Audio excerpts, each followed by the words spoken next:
Bonjour à tous les amis, nous sommes le 12 septembre 2022 et à l'heure où j'enregistre la vidéo, le Bitcoin continue de pousser à la hausse. C'est assez exceptionnel, est-on surpris? Pas réellement, mais en tous les cas, ça fait plaisir de voir qu'il tente. Il tente aujourd'hui la cassure de la moyenne mobile sans période en vue journée, niveau potentiellement extrêmement important.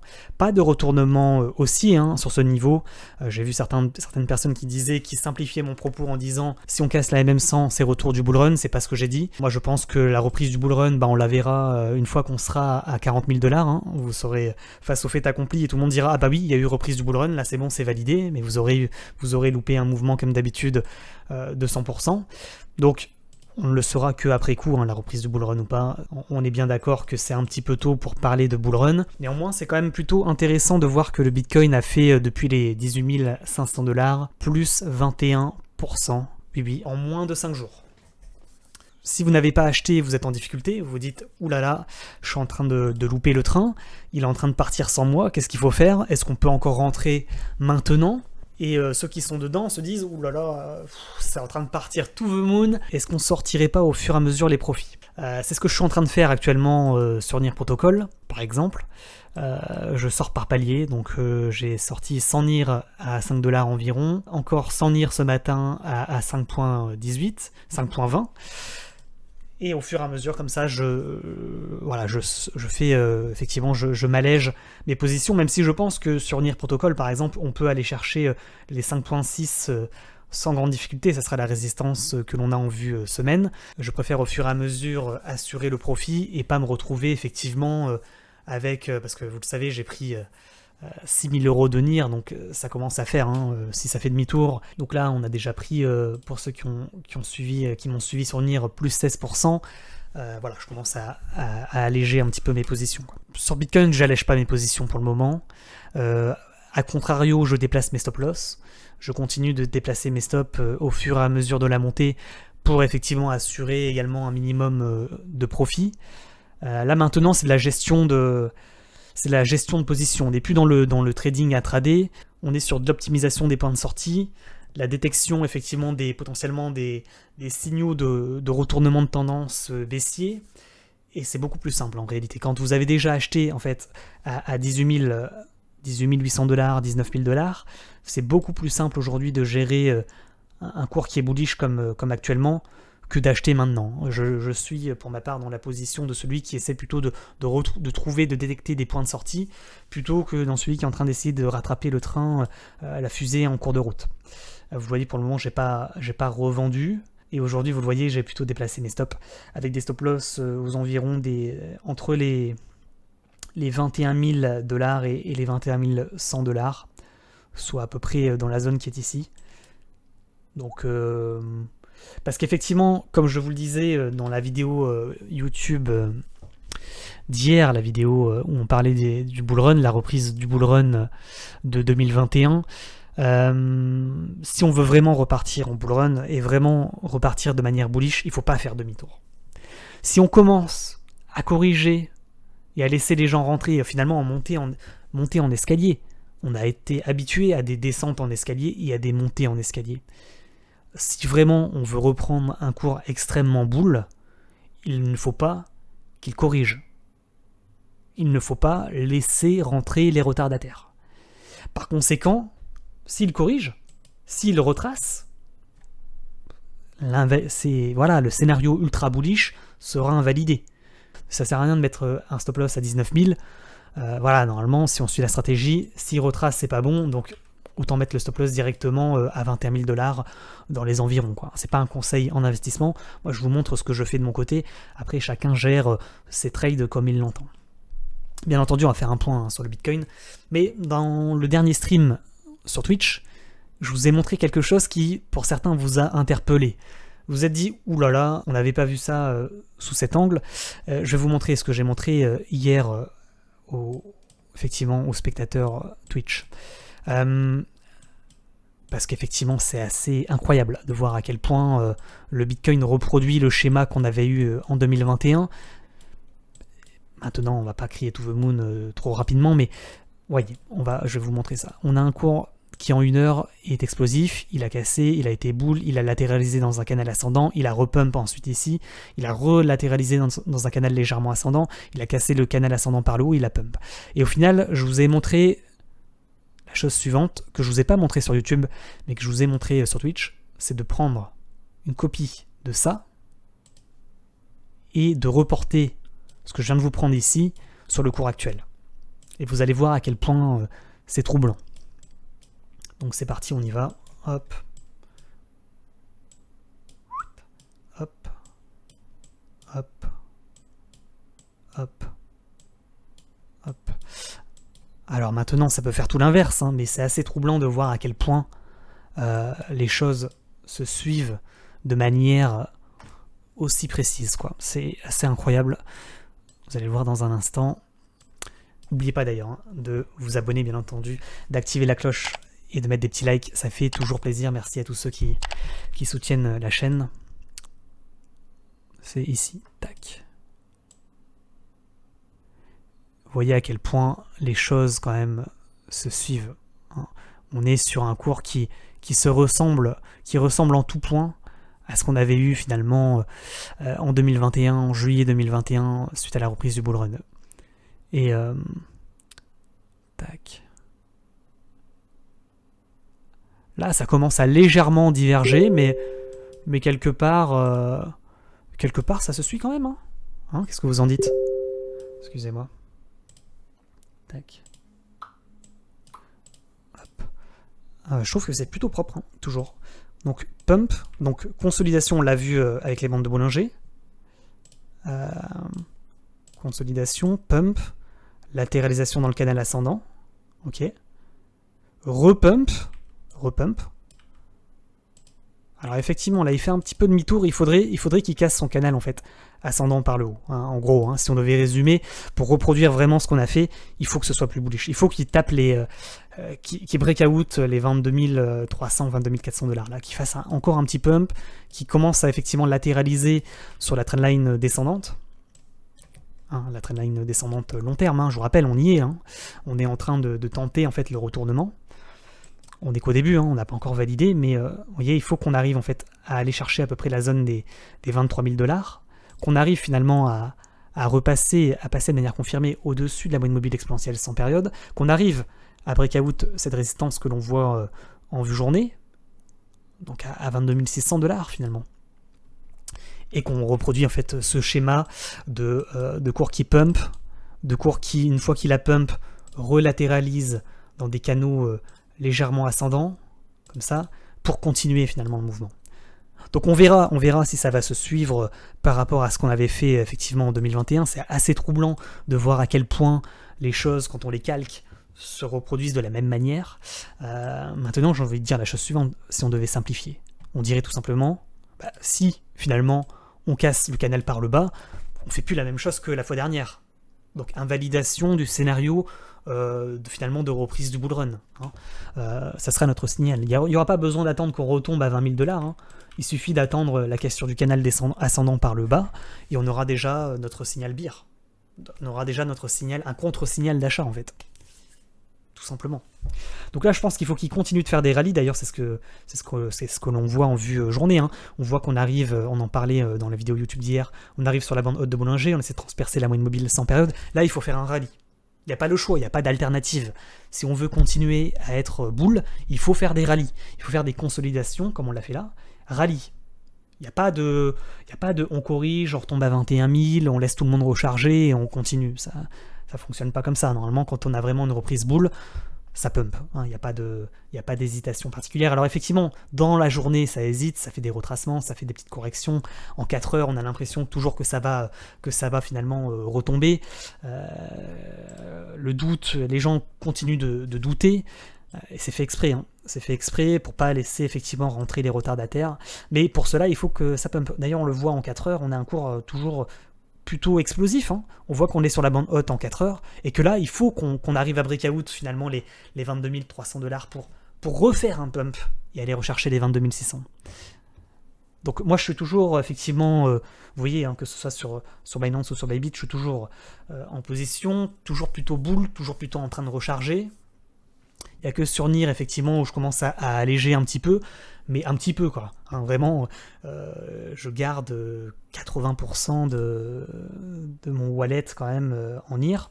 Je peux d'ailleurs vous montrer, je vous l'ai montré hier sur Twitch, mais peux vous le remontrer actuellement. Vous voyez, j'ai sorti 1800$ et j'ai toujours 800 NIR dans le portefeuille. Donc effectivement, j'attends, même si c'est hyper bullish, tant que ça monte, j'ai envie de dire, voilà, je recharge par palier, hein. 100 balles, 100 balles, 100 balles. Pareil, Hive, ce matin, c'est pas Hive, c'est XVG, pareil, j'ai déchargé, hein. Après un pump comme ça, moi je suis pas trop gourmand, hein. 35% en moins de 2 jours, j'ai tout vendu, voilà. Alors peut-être que ça va partir to the moon, hein, peut-être que ça va partir je sais pas où, mais bon, je suis pas très téméraire, je suis pas holder, et voilà, 35% en moins de 3 jours, parce que j'ai acheté il y a 3 jours, hein. Bon, je revends, j'ai tout revendu. Mais voilà, c'est pas un conseil d'investissement, après c'est à vous de gérer vos trades comme vous l'entendez. Pour revenir à nos moutons sur peut-être le Nasdaq dans un premier temps, ce qui est intéressant, c'est qu'on voit qu'on ouvre la semaine sur un gap, pas sur un gap haussier, mais ah si quand même, hein, on ouvre sur un gap, hein. Donc ça c'est hyper bullish, hein. C'est hyper bullish. Nasdaq, il a cassé directement son biseau d'élargissement descendant par le haut avec un gap. Donc ça c'est plutôt intéressant, c'est plutôt propre. En fait ça nous dit la chose suivante: si on comble le gap, donc un gap, pour ceux qui n'ont pas compris, c'est normalement quand on ouvre sur le niveau précédent. C'est ça que ça veut dire. Là on ouvre avec un gap, donc ça montre une force acheteuse importante sur Nasdaq. Le scénario d'invalidation, ça serait un comblement du gap. Donc ça veut dire quoi? Ça veut dire que d'un coup il retombe, et aujourd'hui on repasse en fait sous les 12 570 points. S'il fait ça, c'est pas bon. C'est pas bon, bien que même s'il fait ce mouvement, ça voudrait dire qu'on va rechercher à nouveau la trendline ascendante. Tac, tac, tac, on la casse, bullish, donc signal d'achat. Si on comble le gap et qu'on retombe ici, c'est toujours pas invalidé, quoi. 12 400$, c'est le bout du bout. C'est le niveau en dessous duquel il ne faut pas repasser. D'ailleurs, ça nous est confirmé par la moyenne mobile sans période. Tac, tac, tac, on le voit ici. 12 400, c'est le niveau d'invalidation de la reprise de hausse sur Nasdaq. Mais j'ai envie de dire déjà, tant qu'on reste, on comble pas le gap et qu'on reste au-dessus des 12 550 points, c'est plutôt encourageant. Maintenant, on va avoir des résistances sur Nasdaq à peu près à 12 900 points. On le sait, hein, c'est le niveau à breakout pour repartir boule et aller chercher la trendline descendante à peu près à 13 200 points. Et si on casse la trendline descendante et qu'on casse le dernier plus haut à 13 700, alors là, bon, vous aurez sur le Bitcoin des belles surprises à mon avis. Encore une fois, tant qu'on reste au-dessus des 12 400, je suis plutôt boule. Ce que j'aime moins sur Nasdaq, c'est qu'on arrive sur la MM20, donc la moyenne des prix des 20 derniers jours, et on voit que finalement on est sur résistance, quoi. On est sur le niveau qu'il faut réussir à breakout, les 12 700 points. Donc si effectivement on arrive à percer cette moyenne mobile, cette résistance mobile, et ben ça sera un signal boule encore plus fort. Pour le moment, y a des chances quand même qu'on se fasse rejeter pour légèrement corriger, pour peut-être faire une cassure, enfin un rebond, pullback, et on le tente en 2 fois. Ça c'est également possible, qu'on tente en 2 temps la cassure de la MM20. Maintenant, si on se fait rejeter, attention, hein, quand on se fait rejeter sur la MM20, c'est un chandelier rouge qui s'ensuit, plutôt bearish, donc attention. Maintenant, tant qu'on reste au-dessus de la MM100, pour résumer, hein, 12 400 points, l'espoir est permis d'un breakout de la MM20 en vue journée sur Nasdaq. Ça nous emportera comme d'habitude le Bitcoin. Le Bitcoin, c'est un peu pareil, hein, on est sur bande haute de Bollinger, on le sait, on est sur MM100, on est sur le niveau de résistance. Là, on est en train de tester la résistance pour tenter de refaire un rallye, et on va être fixé à mon avis dans la journée ou dans la journée de demain, voir si effectivement on arrive à atteindre les 23 000 points, les 23 000$.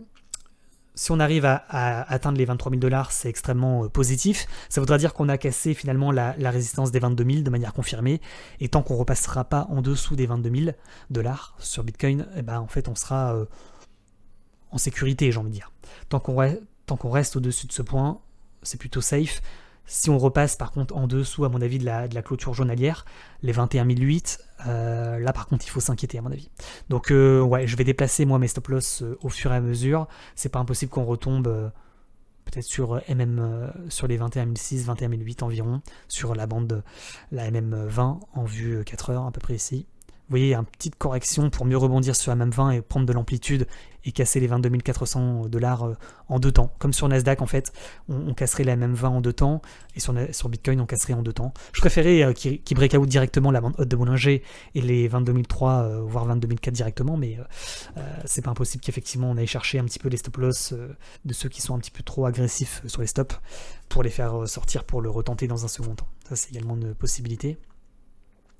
Encore une fois, hein, on le voit au niveau de la MM20, au niveau du canal ascendant.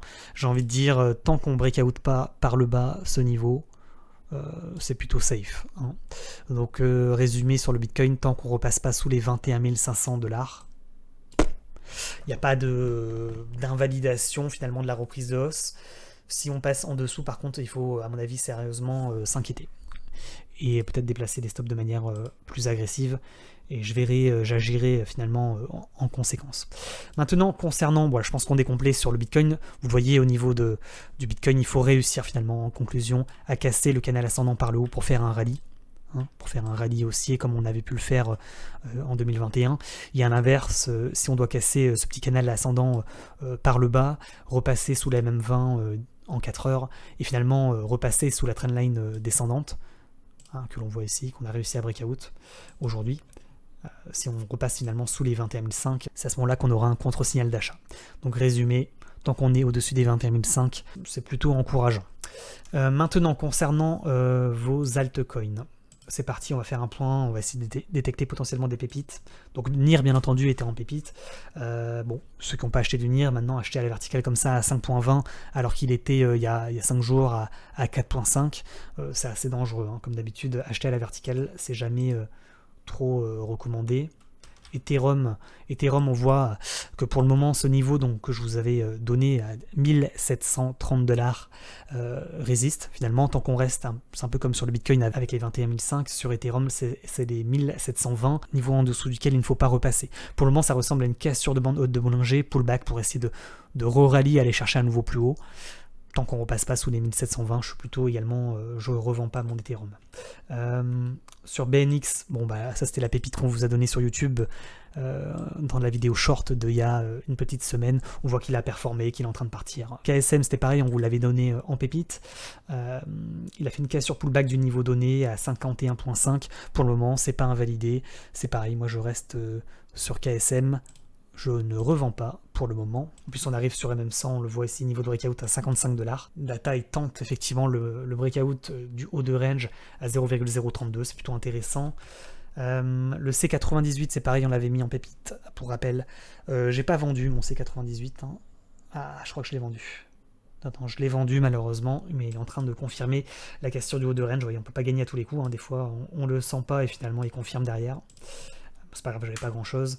Le Hive, par contre, j'ai pas vendu. Toujours dedans. On voit qu'il tente un breakout des 0,577, donc c'est plutôt intéressant. AAVE, il tente le breakout également de la bande haute de Bollinger à 94, plutôt intéressant. Le MIT, on lui avait mis une pastille à MIT. On voit que c'est pas encore confirmé, mais on n'est pas loin du niveau, donc ça pourrait rentrer potentiellement en pépite à 0,0251, niveau à surveiller. Le PNT également, on voit qu'il tente de breakout la MM100. Pour le moment, c'est pas fait. Le niveau à surveiller est situé à 0,26. Rune, il est parti. Cassure pullback, c'est un peu comme sur Ethereum. MBL, il tente des breakouts et à chaque fois, on se prend des forces vendeuses, malheureusement. Le bond, plutôt intéressant, le bond, de voir qu'on est sur le croisement MM20, MM100, avec le niveau, effectivement, un cours extrêmement comprimé. Le bond, il peut rentrer, bon, de toute façon, on l'a mis en pépite sur Discord, mais le niveau à surveiller pour les retardataires, c'est les 6.44. Ça, c'est le niveau potentiellement de breakout. Pour le moment, on se fait rejeter. C'est pas confirmé. Affaire à suivre sur bond. Le RIF, cassure de trendline descendante, pullback, il essaie de repartir et de casser finalement le dernier plus haut. Niveau à surveiller à 0,067. XMR, plutôt intéressant, le Monero avec une cassure pullback, c'est un peu comme sur Ethereum, plus tentative de cassure du dernier plus haut. Niveau à surveiller à 161. Ensuite, le Océan, plutôt intéressant, Océan. Il est en train de tenter une cassure de MM100. Plutôt très bullish, Océan. Un peu compliqué de rentrer maintenant. Le riff et le pond. Putain, le pond, il est parti. Hein. Ah, on l'avait mis. Ah, ça me parlait, pond. Et ouais, putain. Bien joué à ceux qui ont pris du pond. Hein. La question, comme d'habitude, de vente commence à se poser à plus 25% en une journée. On a le Coty qui arrive sur le niveau à 0,102 à surveiller. Pareil, on le voit sur Algorand, Algo qui arrive sur MM100, qui tente le breakout, c'est un peu comme sur Bitcoin. XVG, c'est pareil, j'ai pris mon profit, j'en ai parlé tout à l'heure. Le Gala, c'est plutôt intéressant, hein, Gala, avec un range plutôt comprimé, 0,055, donc ça a surveillé Gala, ça pourrait se tenter. Bien entendu, je vous rappelle, hein, sur toutes les crypto-pépites, tout sur le Bitcoin, donc malheureusement, si le Bitcoin devait aujourd'hui repasser sous les 21 500 $, on se prendrait une grosse carotte hein, sur l'ensemble des crypto-monnaies. Ah, c'est quoi ça? GLMR. J'ai du GLMR, je suis en train de regarder en parallèle sur le deuxième écran. C'est pareil, GLMR, c'est plutôt intéressant. On arrive sur le de Bollinger, c'est le niveau potentiellement de rejet, mais c'est également le niveau de breakout à 618. 618, voilà, hein, comme un symbole. Affaire à suivre. Pour le moment, je ne vends pas, j'espère qu'il va tenter le breakout du niveau. Je garde GLMR. Le OMI et COMI, pareil pour ceux qui ont Ascendex, ça pourrait être intéressant. On voit qu'on est sur le niveau à 139. Le bit, ça peut être plutôt intéressant avec un cours plutôt comprimé. Je pense que je vais mettre un billet, tenter le coup à 0,633 à mon avis. Pourquoi je dis ça? Parce que cassure de trendline descendante, plutôt moyen-long terme. On arrive sur la bande haute de Bollinger. C'est pas à 0,69 qu'il va falloir commencer à s'inquiéter, quoi. Si il y a moyen de le prendre, peut-être déjà ici prendre 10%. C'est pas un conseil d'investissement, hein. Le niveau, on le voit en vue journée, il est situé à peu près à 64. À mon avis, c'est les 64 sur le bit à surveiller. Wow, c'est quoi ça? Le Han Harmony. Ah, il est parti sans prévenir, le Harmony. On voit qu'on a encore possibilité potentiellement de le prendre en cours de route. Tant qu'il ne repasse pas le Harmony sous les 0,0224, c'est plutôt intéressant. Ah, on lui avait mis une pastille, j'avais pas vu. Wow, STPT. Je pense pas avoir de STPT. Bien joué à ceux qui l'ont pris. Vous voyez, cours plutôt comprimé. Cassure de résistance. Explosion. Plus 78% d'une journée. Il n'y a rien à dire. Hein, c'est parfait. Engine Coin. Plutôt intéressant ça. Également. On voit qu'on arrive sur bande haute de Bollinger. Sur le niveau de résistance. On est en train de transpercer la moyenne mobile sans période également. Niveau à surveiller à 572. On y est presque. Fil, on arrive sur résistance également sur fil. Plutôt intéressant. Je pense que je vais l'ajouter aux pépites, même s'il fait des fausses cassures et réintègre à chaque fois. Plutôt intéressant s'il y a coin sûrement dans le top des crypto pépites hein, aujourd'hui. Je le mets dans mon top. Voilà, super beau. Je pense que je vais en acheter dès maintenant. Je vais mettre un petit billet dans le loot. Voilà. Ok, ensuite, vous arriverez peut-être un peu tard au moment où vous le verrez. 424 s'il y a coin niveau de breakout. Je vous rappelle que vous avez une vidéo formation sur les crypto pépites dans la description. Putain, le Atom, hein, on en avait parlé. Canal ascendant, on s'était dit, ouais, des fois, c'est rare qu'il casse son canal ascendant par le haut pour être hyper bullish. C'est un peu comme sur Bitcoin. Hein. Mais quand ça arrive, c'est la Porsche. Bon, mais bien joué à ceux qui ont pris du Atom. Bien joué. Hein. Il n'y a rien à dire sur Atom. Alors maintenant, l'acheter maintenant, c'est hyper dur. Hein. Il est hyper vertical. Le DOT, le K-DOT qui part également, on en avait parlé. Cassure pullback de MM100. Et tentative de breakout du dernier plus haut, c'est propre, le DOT. Le Kutum, Kutum, ça fait longtemps. Kutum, ouais, plutôt intéressant. Hein. On voit qu'on est sur le niveau de résistance, là. 388. Pareil, je pense que sur Kutum, je vais mettre un petit billet dans le doute. Kutum. On verra bien, je mettrai des stops après. Ava, plutôt cool, hein. Ava, franchement, c'est pareil, je vais mettre un billet, je pense, sur Ava. On voit qu'il feinte, mais là, on arrive finalement au bout de triangle, quoi. On arrive au bout du bout, à un moment, faut... S'il veut repartir, faut qu'il se décide, quoi, Ava. Donc, ouais. Lui, il rentre dans les pépites du jour. À 0.9, finalement. ZRX, il est en train de partir. Bien joué à ceux qui l'ont pris. Il est en train de casser la MM100. C'est pas un conseil d'investissement comme d'habitude. Si le Bitcoin fait demi-tour, on va se prendre une grosse carotte. Là, ceux qui ont pris du Luna, à mon avis, vont se faire punir bien comme il faut. Il est en train de retracer la hausse, là. Moi, j'aurais pareil, hein, j'aurais déjà pris mon profit. Voilà, à croiser avec vos propres analyses, hein, ce que je viens de faire, c'est pas un conseil d'investissement comme d'habitude. On le sait, hein, le Bitcoin, il est sur le niveau de résistance en haut de canal, il risque de se faire rejeter. S'il se fait rejeter, tant pis, c'est la vie. Par contre, tant qu'il reste au-dessus des 21 500 $, moi, j'y crois toujours. Donc on verra, ça dépendra comme d'habitude du Nasdaq, du S&P 500, du CAC 40. On verra si on arrive à break out la MM20 en vue journée. On voit que en vue 4 heures, on a fait une casse sur pullback de la MM100. Pour le moment, on fait peut-être un double top. Il faut qu'on arrive encore une fois à faire un rallye sur le Nasdaq pour effectivement nous donner des signaux d'achat supplémentaires. Sur Bitcoin, c'est un peu pareil, il faut qu'il nous fasse un rallye, qu'il nous break out les 22 300 $ pour continuer à être bullish, pour ne pas donner des contre-signaux d'achat. J'espère que, comme d'habitude, vous avez apprécié la vidéo. N'oubliez pas de vous abonner et de liker, ça fait extrêmement plaisir. Je vous rappelle également que vous avez une vidéo formation en description ainsi qu'en commentaire épinglé, ainsi que mon lien affilié si vous souhaitez soutenir la chaîne. Et vous inscrire sur Bybit, vous aurez moins 15% pendant 2 mois et jusqu'à 45 $ de bonus.